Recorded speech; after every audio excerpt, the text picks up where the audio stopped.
goes live in 2 minutes.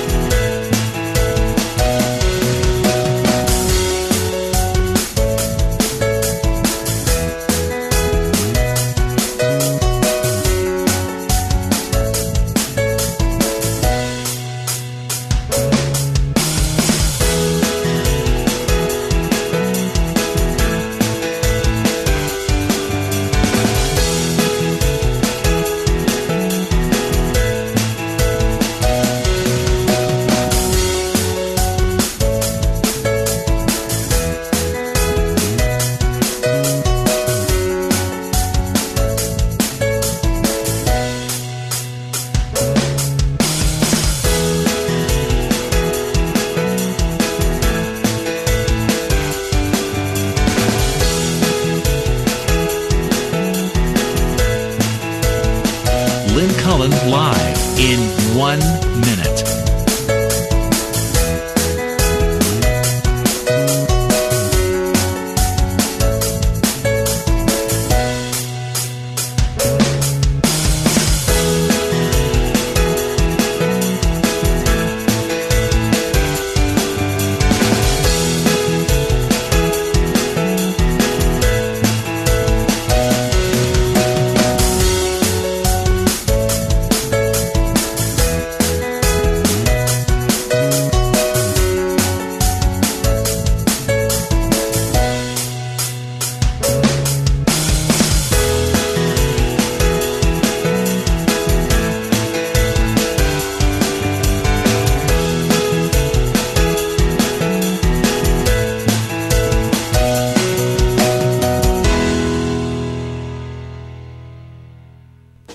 Welcome to Lynn Cullen Live at pghcitypaper.com. Email your questions and comments to Lynn at pghcitypaper.com.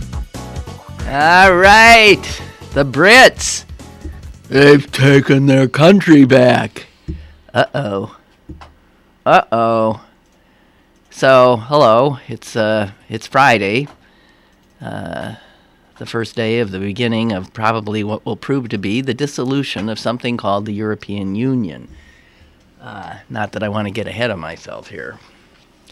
It's June 24th, a sobering day to be sure. You know, the world is in a state of enough disorder, and then this happens and potentially destabilizes all of Europe. Not that it was feeling too stable to start with, but this really does a job on it. And if ever there was a teachable moment about how the people who want to somehow withdraw from the world, what a delusional kind of a thing that is. The world is this big. It's just this teeny little thing. And what happens in the rest of it, whether we're involved or not, affects us. So you are involved. We are involved. And the British will continue to be involved, whether they want to pull out or stay in or whatever. They're about to find that out. I'll tell you, this is pretty breathtaking. I don't think I really thought for a minute that they would do this. And it's not a little thing they've done. It's a huge thing. And in a destabilized, unprecedented kind of a year that we in this country have been having, this is something. I just want to read one little remark that was made by the leader of the effort, the successful now effort, to pull the UK out of the EU. He's the head of the United Kingdom Independence Party. And Nigel Farage, I guess his name is. Sounds frighteningly French, doesn't it? And he said this: "This will be a victory for real people, a victory for ordinary people, a victory for decent people." let's back up and ask ourselves, what is he saying? This will be a victory for real people. Obviously, there's some people he doesn't consider real because he's pulling out a group, the real people. A victory for ordinary people. You guys all recognizing yourself? Are you real and are you ordinary and are you decent? Those are the three adjectives. The implication, of course, being that the people on the other side were not. This is the kind of verbiage that is so thinly veiled, so nativistic, so xenophobic, so fascistic, and to see that we are not alone in struggling with this,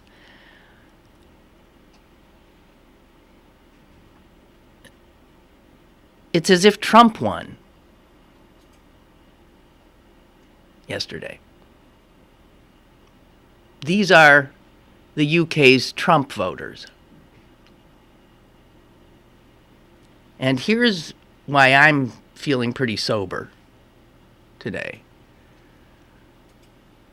Quite clearly, this global phenomenon of ordinary and real people,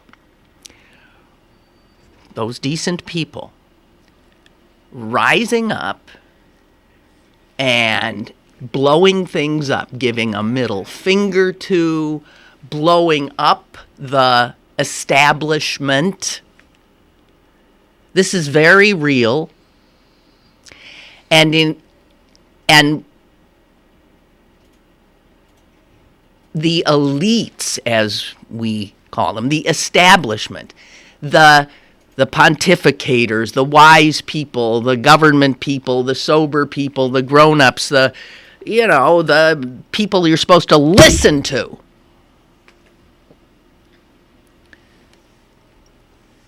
They're going to increasingly end up on the losing side.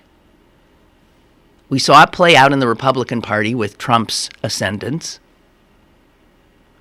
We see it now with this. And in every case, the establishment, media, government, financial, are caught unawares, are stunned. Because they used to be listened to.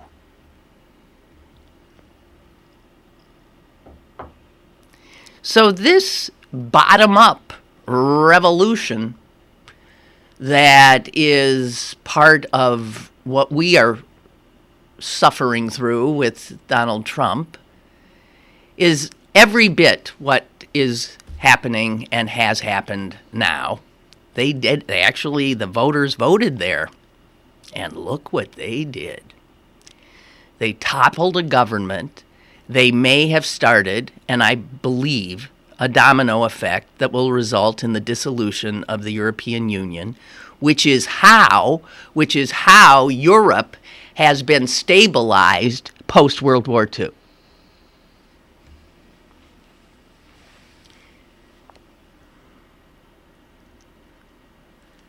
Make no mistake about it. This global movement of angry, ordinary, real, decent people, read white, read native born,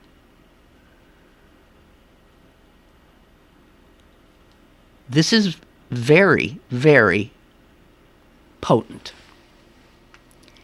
And the ability of these ordinary little people to upend the apple cart, well, Exhibit A, the UK vote yesterday. So here's my concern.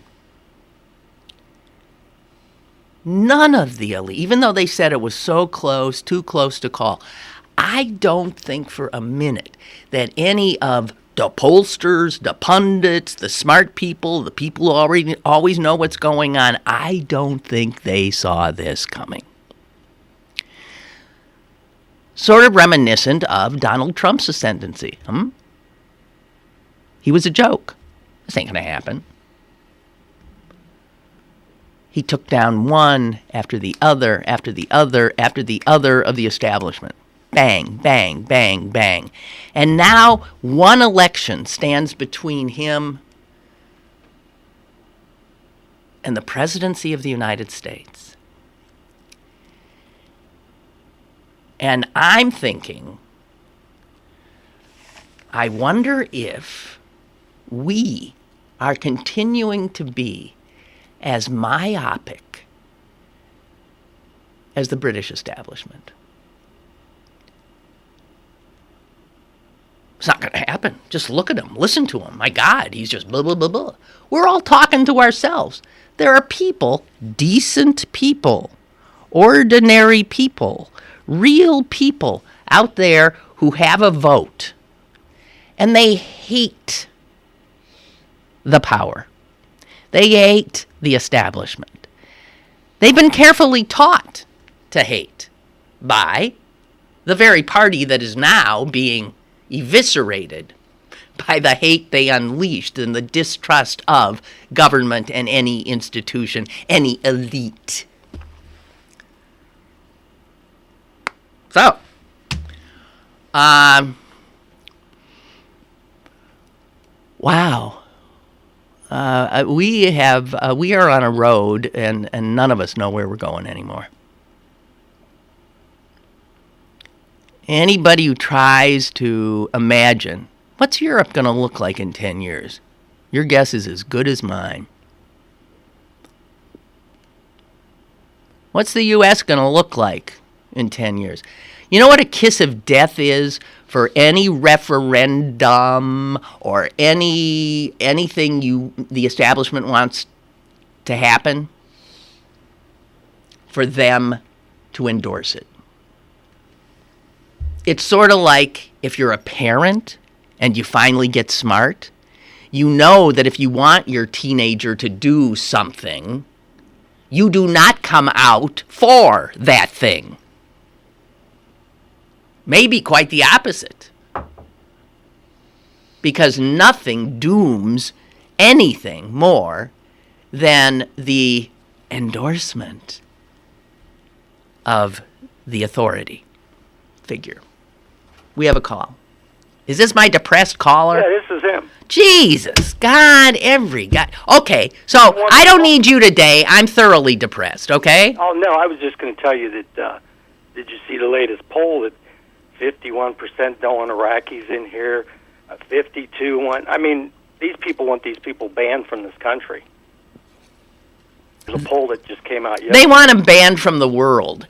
Increasingly, I'm wondering, if you are a Syrian, an Iraqi, and you're homeless, you're a refugee, you're a victim of all of this insanity, some of which we, the United States of America, by invading Iraq, set off. What you're supposed to do is, go drown yourself in the Mediterranean, will you? Yeah. And we won't pay any attention. And I keep having mixed feelings on this Donald Trump. Last week I had a good feeling she's going to win by a landslide. This week, no. Exactly. It's like... Exactly. Because we can't assume a damn thing in this volatile time.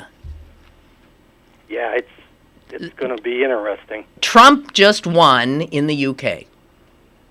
That is essentially, I mean, if Trump were British, he would have been on the winning side there. And they're tied in Pennsylvania and Ohio. Yep. West Virginia's got a big lead, so it's kind of scary. Yeah, I agree. So those of us who think, well, I mean, listen to him. Look at him. Yeah. Who in their right mind would? I got news for you. People like us, we're getting our clocks cleaned. Yeah, I don't know. It's really going to be a mystery. Well, I'm with Can't you. afford another 8 years of that crap. Honest to Oh, God. dear God. No matter what happens, it's going to be 8 years of crap. Yep. Because we have a totally dysfunctional government. We have a Congress that does not function. We have a Supreme Court that does not function anymore. It just says, well, we're whatever that lower court said. The only hope, if he does get in there, hopefully we get the House back or the Senate back. We ain't going to get the House back in a million years Maybe because of the Senate. gerrymandering. Yeah, that's true. We don't get the House back until we start taking state legislatures back. And until Democrats fucking figure that out. Yes. Hey! You got to get on the same page. The Republicans are pretty good about that. Yeah. This Trump thing. Yeah. So what's your antidepressant? I might need some. Mine's amitriptyline. It's an old. I don't know what that one is. It's really, I'm not using it for that, but it's Yeah. just given to people who have depression. Yeah. Well, man, I got depression. And I know I already am on an antidepressant, and I need. I have days like that. I know what you mean. Oh, I know you have days like that. You share them with us. But usually, I'm not. That's not my whole day. Yeah, I know. But when me I either. talk politics, I am negative. I got to. Yeah, you I'm have real negative when it comes to politics because they irritate me so bad. I know. Tell us something we don't know. Right. All right. Well, you go out there and have a wonderful day because I know have a you're good weekend. you're a decent, real, and ordinary person. Goodbye. Oh, thank you very much. Yeah, sure. Bye. You are ascendant. You are going to rise and take over the world.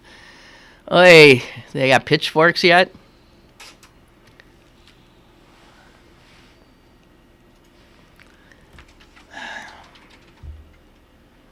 This will be a victory for real people.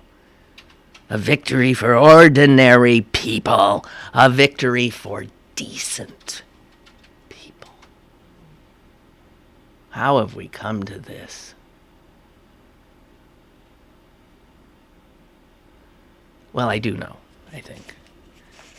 But it is complicated, huh? And it's sort of frightening. So now the Scots they're going to do another referendum, and they want again vote on pulling out of the UK because they voted to stay in the EU. And they don't see why they have to now go out of the EU just because there's some little friggin' appendage of the last vestige of this former colonial power called the United Kingdom. So the Scots are going to be up in arms. And you can bet a lot of others will be as well. Fascinating stuff. If you back up and are dispassionate about it. But the reality is the British voters have just thrown a grenade into the post-World War II geopolitical structure. That's what they did. Kaboom. So the European Parliament is meeting in emergency session. You can bet your bottom dollar that similar efforts to exit the EU will start up in other countries in the EU. And others will leave, I would think. And so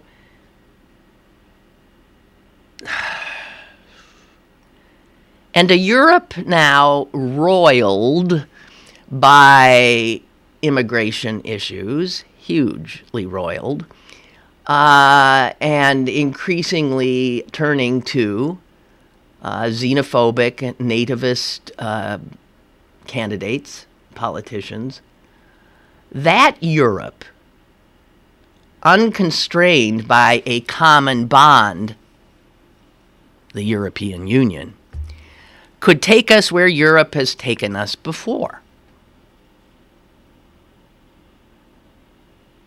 When Europe was a group of fractious nation states who every once in a while went to war and generally pulled the whole damn world down with them. The EU was the response to that history. And it's worked. We haven't had a world war since. And now you're seeing the beginning of, I suspect, the end. It's definitely a huge weakening of that bond that has happened now. And will give unbelievable ammunition to the nativists, the xenophobes, the right-wingers, the neo-fascists. I can tell you, there must have been huge celebrations all over Europe last night in those camps. I bet Marie Le Pen was one happy cookie, and all the others, because this is the same kind of result that they wish. Everybody get to your own little nation states, pull up the drawbridge, put alligators in the moat. And it's a perfectly human response to the destabilizing of societies, both financially and culturally, by huge movements of people. Refugees, migrations, immigrants. And they are on the move because of unbelievable and deadly turmoil in their little nation states. So, welcome to the new normal, and welcome to the unfortunate spectacle of human beings reacting in fear. Because what sold the Brits on leaving was fear.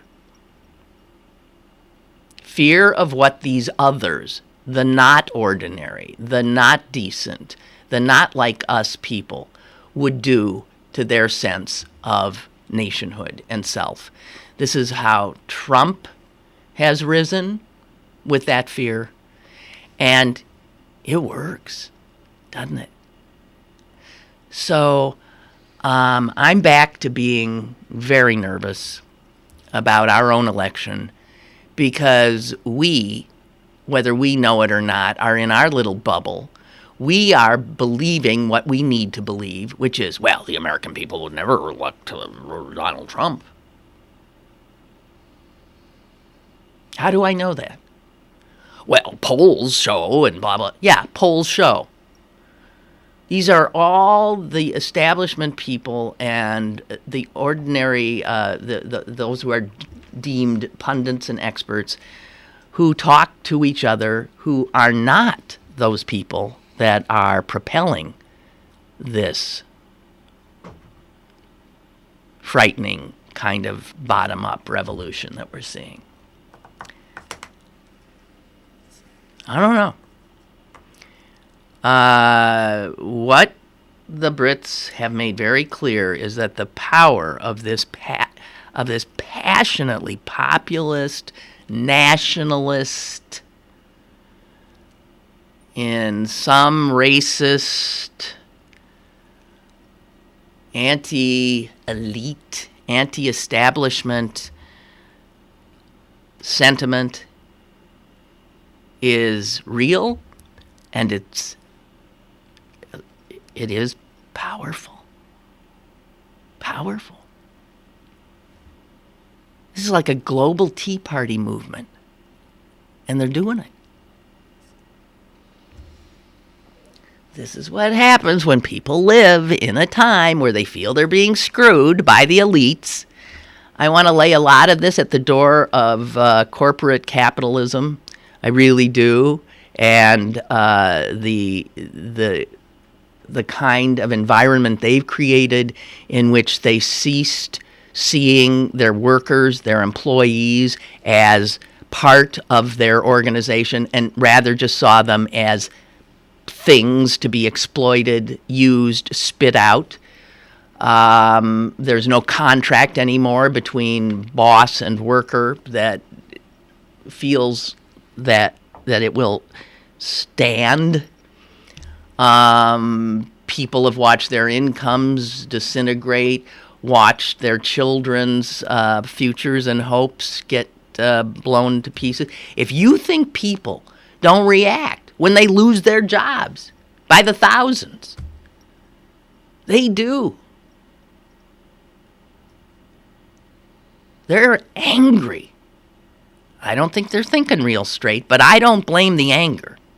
I mean, I don't blame them for their anger. But they're ripe pickings for demagogues. And history proves it. And do you see now who will be ascendant on the conservative side? He even sort of looks like Donald Trump. That former mayor of London, Boris Johnson, who's got the same kind of lunatic red hair, and he says things that, you think, what? He just said, what? Yeah. So Boris Johnson will be ascendant there. They got their own little Trumpian character there. And God help us.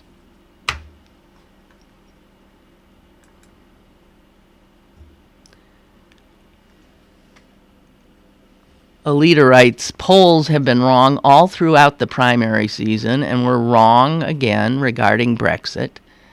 I'd be wary, right, of all polls now in terms of the general election. I would too. Either people are not being honest with pollsters because if asked by a pollster, are you voting for Trump? And, you don't want to admit you're voting for Trump. I do think the Trump vote is understated because of that. A lot of people who know it's not, well, that it would place them with this mob, racists and all of that. But they're going to vote for him. Make no mistake. So let's be skeptical about what we're told by the establishment and authority figures, the elites, because let's acknowledge they're getting it wrong. Time and time and time and time and time and time again in the recent past future. So, take it with a grain of salt.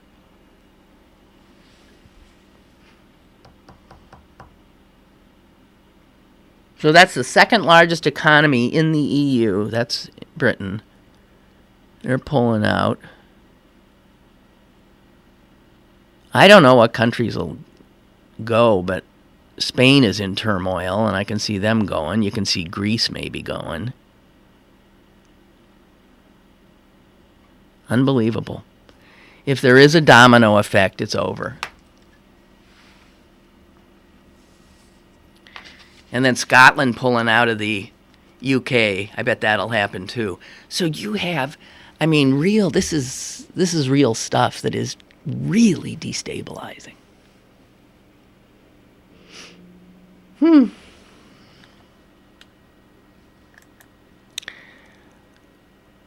Oh, Ray, who does not like the Brits. How you like them English now, he says. The British, he's making this distinction, the British didn't vote to leave, the English and the Welsh did. No, the Scots didn't, the Northern Irish did not. Right? It's the Welsh did, and the English did. And it was mostly the rural white, provincial, not as educated, racist, let's be clear, English at that. Ray goes on, this will not result in the destruction of the EU. It will result in the satisfying end to the British Empire as Scotland leaves it and Ireland unifies.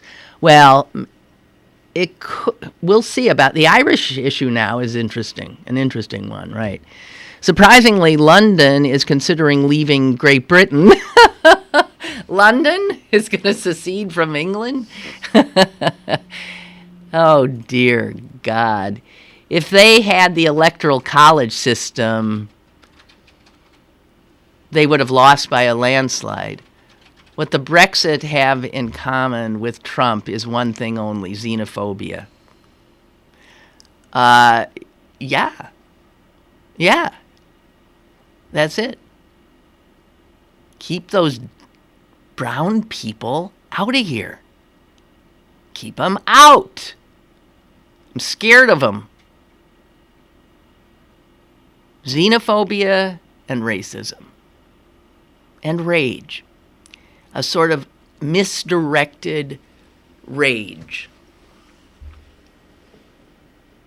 Ray writes, God save the Queen. She's going to need it. I think the Queen is indomitable. I think she'll live to be 150. She'll bury her son.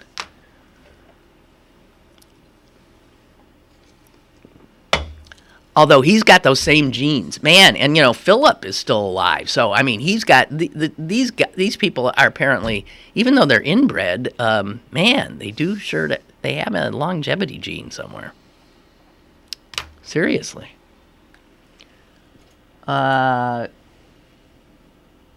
Okay, Chaos Crisis writes, I think the opposite is true. Opposite of what? About polling? I think, that I'm saying that Trump voters are undercounted because people don't admit. Okay. I think the opposite is true. I think Trump voters have no fear of blasting out who they are voting for. I think the real fear is with Democrats fearing to say they're voting for Hillary in fear of being verbally assaulted by loudmouth, go get your guns Republicans. I don't agree with that. And I'll tell you who else is going to be voting for Trump, a lot of Democrats. If Pennsylvania goes to Trump, and it could, it will be because of Democrats. We used to call them Reagan Democrats, now they're Trump Democrats. And they just love voting their prejudices, I think. Yeah, so the Irish, so you got Northern Ireland having voted to stay, but being part of the last vestiges of the British Empire, they now have to leave. They don't want to.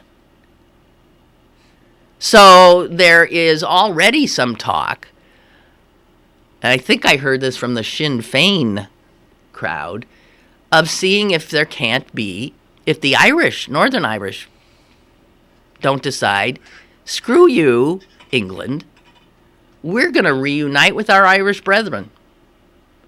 And we'll have our own country here. Because the way this, you see, the EU mandates open borders. So that's why the xenophobia is what's ruling here. Open borders. If Britain pulls out, which it has, and it'll be implemented in the next 2 years, then they can close their borders. But so what that means is there would be a border now, a real border between Northern Ireland and the Republic of Ireland. And that'll be odd. That'll be odd. And I don't know. I mean, we're about to learn all kinds of things because I can't imagine. I bet there are a lot of people in England today who are just in a state of shock and terror. I'm even wondering, like, about my own niece who lives in London and is getting her doctorate, I think, from Oxford.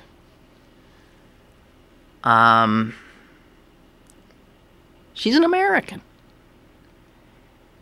If once this England is out, I don't know. She will not be. She's an immigrant then. Not the immigrant that they're scared about, but she's an immigrant, and the work rules there, the ability of non-English people to work in England is it's not necessarily an easy thing for an American to do. And I know this is where her life is going to be. Maybe she'll have to renounce her American citizenship and become British. I don't know. Wow. Well, I don't know. So the front page of the local paper today is such a page of woe that it's like, can we have a round of applause for me that I read this front page and still got out of bed? Well done, Lynn! How intrepid of you!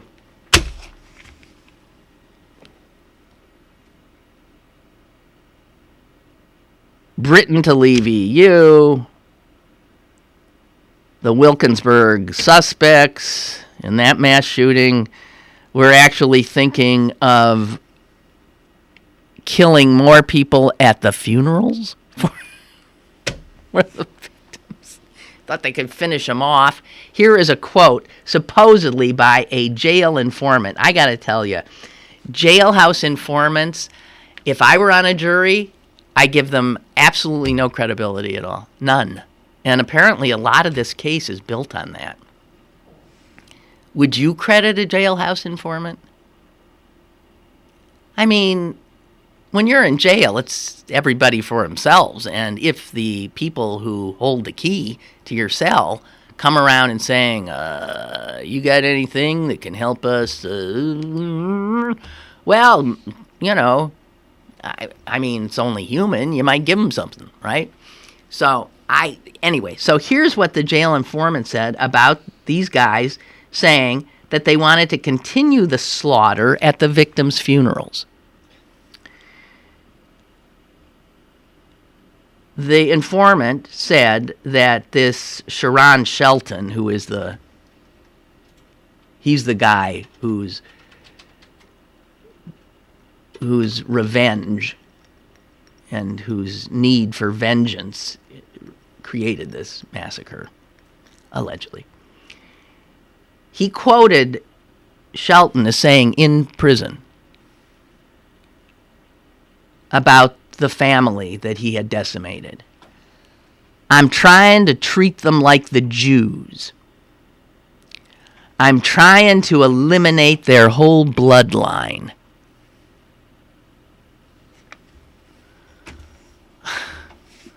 What?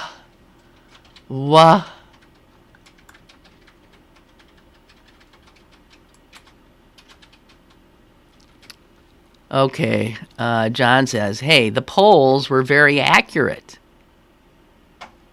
with the Brexit thing. The last poll had the Brexit side winning. I didn't see that.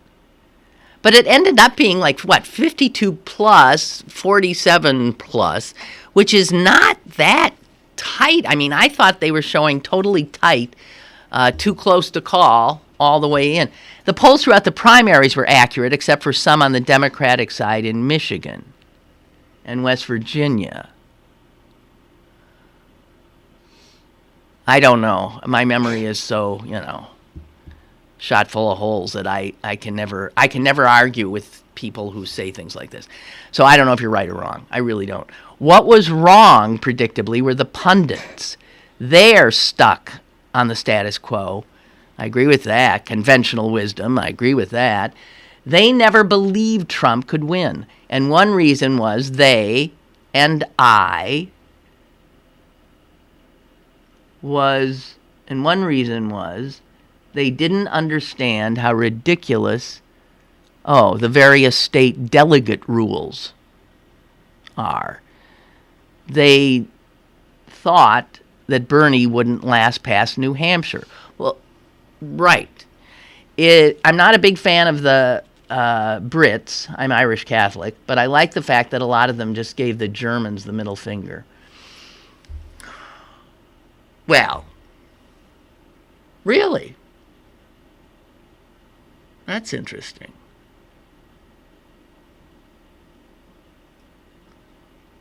Because I thought the Irish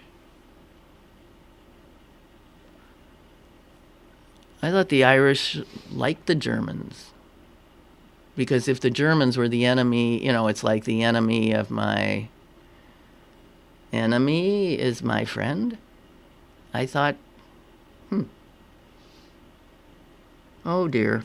Tribalism.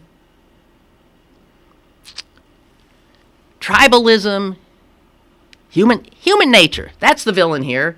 Human nature. The enemy. It's us. It is. We're just animals. We get scared. And when we get scared, we do what scared animals do. We lash out. We guard what is ours. We see the other as a lethal threat. We're just animals.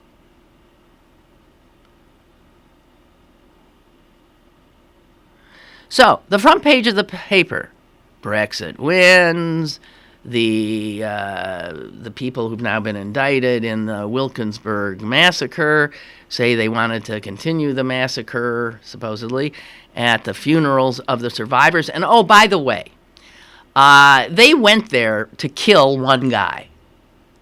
Apparently revenge for his having killed one of their best friends 2 years earlier. They killed absolutely everybody but the guy they were after. Can you imagine being that guy? He survived. His entire family was wiped out. He survived. And he was the reason that death came to that house. If that guy has a conscience, he's in hell. Okay, also, on the front page, as I said, we have a dysfunctional government, Supreme Court totally incapable of doing anything, which is why the executive branch, dealing with like these two totally Republican-controlled branches that don't believe in government, so they don't do it, why Barack Obama keeps doing executive orders, trying to get something done. And then, of course, the Republicans rouse themselves from their doing nothingness to accuse the president of usurping their power, which they aren't using. So, as you know, the Supreme Court yesterday broke the hearts of millions of people in this country. Millions. I so feel for these people, believed to be about 5 million people who are here, who work here, but don't have the documents they need. They've raised their families here. Their children are Americans. They are as American as I am. And Barack Obama had wanted to say to them, look, I want to help you sleep a little better at night. We're not going to deport you. And we will make it easier for you to maybe get a job and, to come out of the shadows. We know essentially that you're, Americans.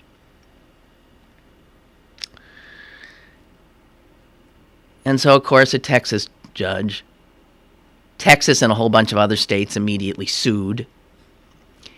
And a judge there said, yeah, they got a point. We're going to stop this right now. And the Supreme Court agreed to take the case. And then, because there's 8 of them, they deadlocked 4-4, which means that the lower court stands.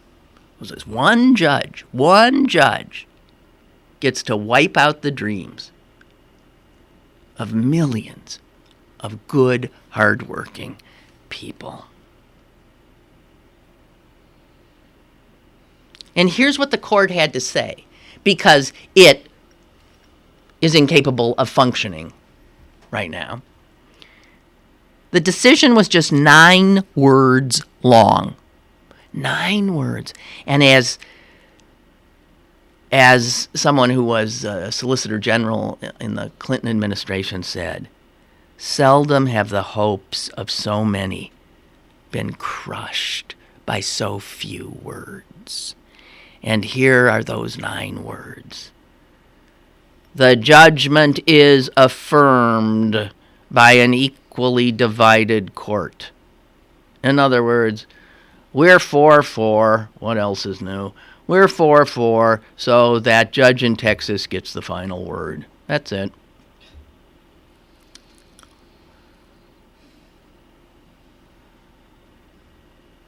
My heart goes out.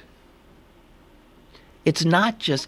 So we're talking about 3, 4, 5, 6 million individuals. And 5 times as many of their children and their families. And they're working here.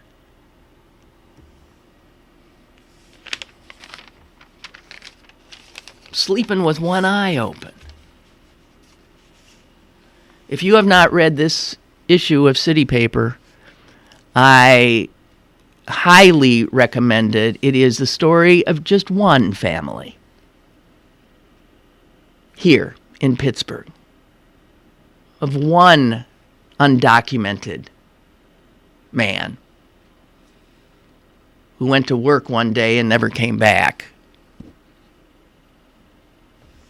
because the feds picked him up, put him in a jail, and moved him to another jail, and moved him to another jail. His family hasn't heard from him, don't know where the hell he is. He can hardly communicate. And he is now scheduled for deportation. And he has been an upstanding member of the Pittsburgh community. What the hell are we doing? You know, the U.S. attorney here who brought these charges, David Hickton, my understanding is he is a good man. And I so want to bump into him and say, hey, come on, buddy. You're better than this.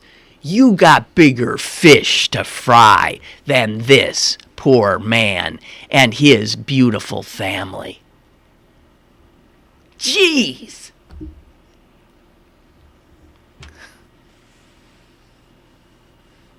It's too damn easy to pick on these little people who aren't doing anything except actually contributing to our economy.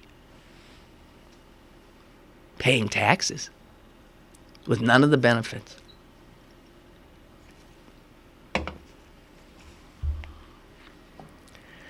Okay, so there was that on the front page too.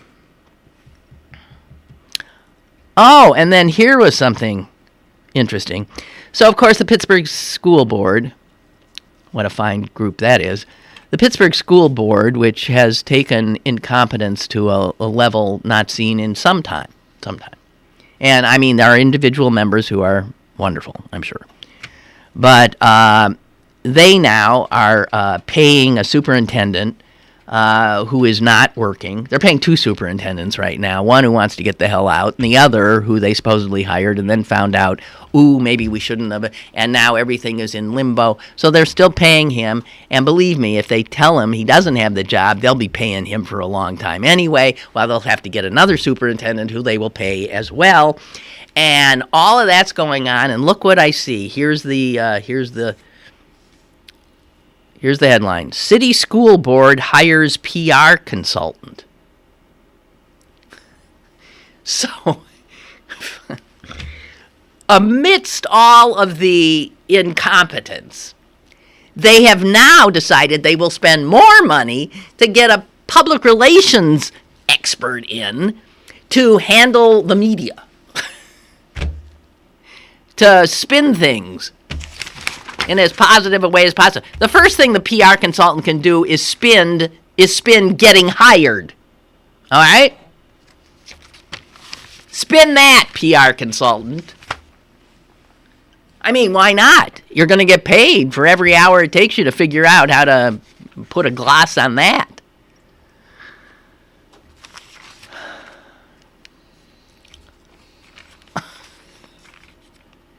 Again, I ask you, was it a heroic thing for this old lady to get out of bed today? Yes, it was. Because I'm paying attention. And anyone paying attention, well, they're in need of pharmaceuticals. Okay, what we have here, Joellen on Boris Johnson. He has the same hairstylist, tailor, and fitness trainer as Trump. It seems to be. Yeah, they're both sort of like doughy, strangely red-haired bullshit artists.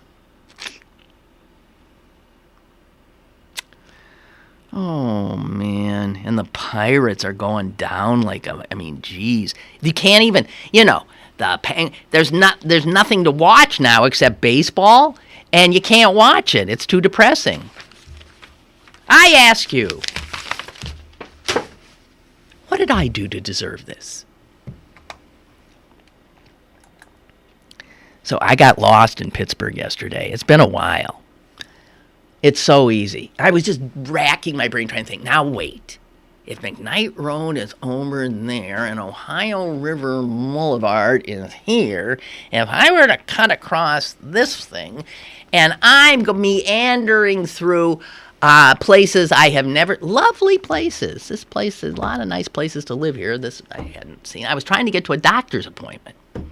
And I was approaching from a different place and really screwed up. I thought, I know how to do this. I'll figure it out. I'm taking a left on Camp Horn Road. Then I'm going to do this, that, and end up in God knows where. So I eventually, seeing as my appointment was just 15 minutes away, and for all I knew, I was 70 miles from where the doctor's office was, I called the doctor's office and said, man, I hope somebody's good at giving directions because I am so lost. Oh, Lynn, they said, we've been trying to reach you. I said, you have? Yeah. The doctor had an emergency. I said, okay, I don't have to get to his office. So, but could you tell me how the hell to get home? Where am I? And boy, did I luck out, because there was a woman who said, what do you see? I said, I see...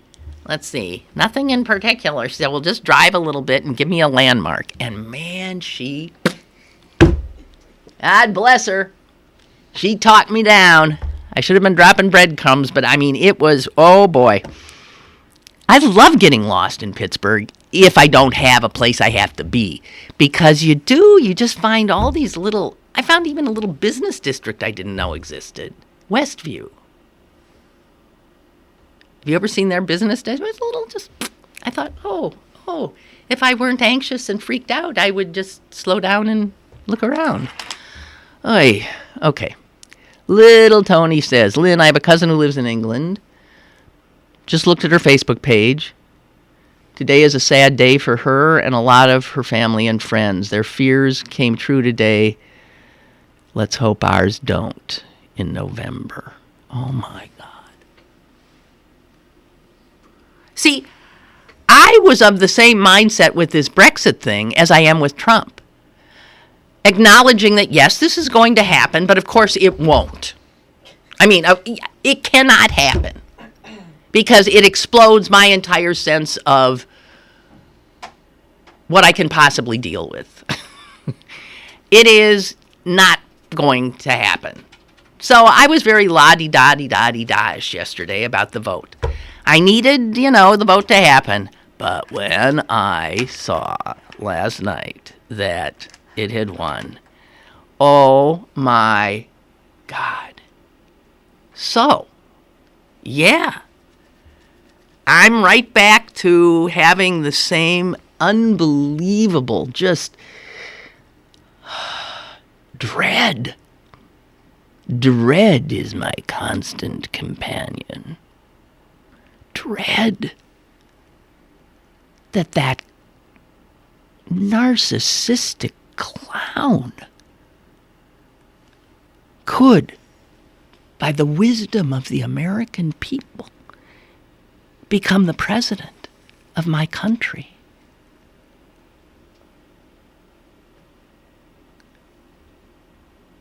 How disaffected must so many Americans be that they will just throw everything up, that they will be willing to do what the Brits just did, which is just throw a grenade into what is, not knowing what will be, not knowing.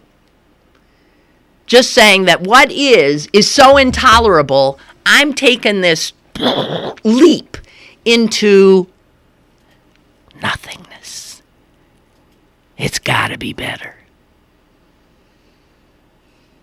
Yeah, said the lemming to the other lemming.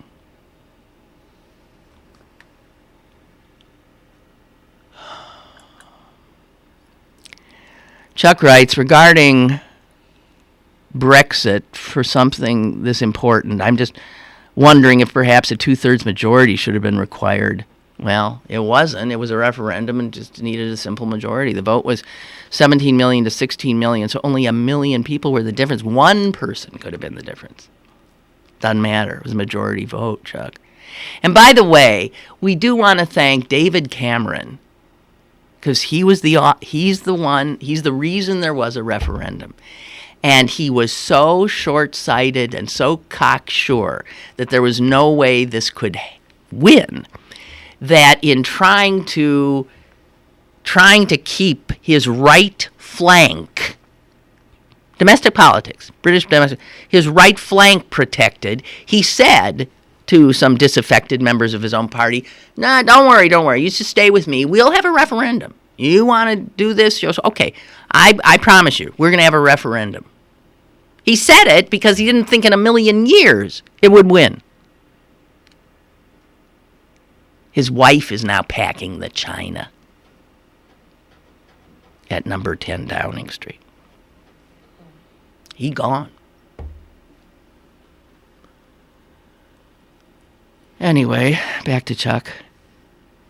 If yesterday's Supreme Court decision tells us anything, it puts a big exclamation mark on the presidential election. You got that right, boy.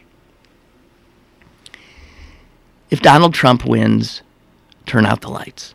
It's over.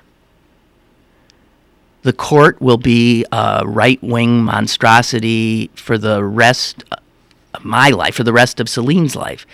It will, the right wing, even though they do not represent the majority of American people, will have captured the government. Legislative, executive, judicial. If that were to happen, I'm telling you, turn out the lights. I don't know. I don't think I could continue to do this job, because I don't think I could continue to immerse myself in what's happening. I don't know that I could. Not unless they get a really much better antidepressant. I really don't know that I could stand it. Chuck writes, we have only one empty seat on the Supreme Court, and there are rumblings about Clarence Thomas wanting to leave, and who knows how long Ginsburg will be around. Listen, I'll tell you, Ginsburg, everybody keeps, there's another person that gets sold short all the time. She has beaten colon cancer. She has beaten some other cancers. She's beaten 2 cancers. She weighs 5 pounds. She can lift a bench press like 500 pounds. She is frigging amazing. Just because she looks like, a stiff wind would pick her up and carry her a few miles, it doesn't mean that ain't one tough cookie. So I see others going before her. Breyer, Kennedy, those guys. We have a call? Hello? Lynn? Yes? It's Jonathan. Hi, Jonathan. I did dial the station, didn't I? Yeah, you're on the air. Oh, I'm on air. Hi. What'd you think? You're a media-savvy human being. Well, I was calling to see if you wanted to end the week on a somewhat more upbeat note. You bet I do, buddy. Okay. I see Maybe what you already sent saw me. I see what you sent me. Yes, that's what I was going to read, unless you would rather read it. I see it here. Well, okay, so explain who these guys... I've seen their picture. It's so Did you see cute. any of their viral goal calls? I saw their Bonino. Yeah, I saw that. Well, these guys came to Pittsburgh. These are Canadians. They're Canadians. They're Sikhs. They're Punjabis. That's right. Exactly. Well, they came to Pittsburgh and were given the royal treatment Right. and were part of the parade and the whole thing. Right. And they loved their time. And they sent a thank you note. But the thank you note goes beyond hockey. And it choked me up because, anything can choke me Yeah, up. you're a softy. You want to read it? You go ahead and read their thank you note. Okay. To Pittsburgh. The Hockey Night Punjabi team would like to extend a heartfelt thank you to everyone in the city for your warmth and hospitality. Our visit to Pittsburgh was the most exhilarating experience to date. I'm getting to the good part. We are truly humbled and honored by your generosity during your visit. Since the beginning of the viral goal calls, something incredible is happening that has transcended hockey or the celebration of a championship. This was an example of a shared experience that brought everyone together, regardless of race, religion, language, or background. Here's the good part. The truth is, members of our community living in the United States have faced very difficult challenges due to their identity. Our visit was the polar opposite of the experience many have had, and this has filled much of the community with hope and optimism. This is why our visit to Pittsburgh is so emotional for us, and why all of you deserve our sincerest thanks. We hope that this shared experience in Pittsburgh is an example to all of how different cultures and languages can come together to create a greater sense of community and a lifelong bond. We hope this example can help inspire others to learn more about each other and see how we can share in pursuing our dreams and aspirations together. And then this next paragraph, every sentence they ended in an exclamation point. Thank you, Pittsburgh. Thank you for embracing us. Thank you for treating us as one of your own. We may live in Canada, but we are now Pittsburghers. And the four of them signed it. Aw. Ich bin ein Berliner. And I just thought that was It is. a beautiful letter. So these are guys that wear turbans and have beards, and idiot Americans seeing other people like that in this country have attacked them, right? Mm-hmm. Right, exactly. Well, they look different. Yeah, they're a little too brown too, and they may want to blow us up. Yeah. We don't know who they are. They don't look like us. But made me proud to be a Pittsburgher. Aw. And just made me feel good. well, you're a dear. Thank you for Right. that. We all thank you for that, Jonathan, and we're going to leave it there too. Thank That's you. what I was hoping. You're the best. Thank you. All right, thanks. Okay, bye-bye. That's a great guy. Yeah, let's leave it on that upbeat. Thank you. I hope you enjoy your weekend, and I'll be back on Monday, I think. Bye.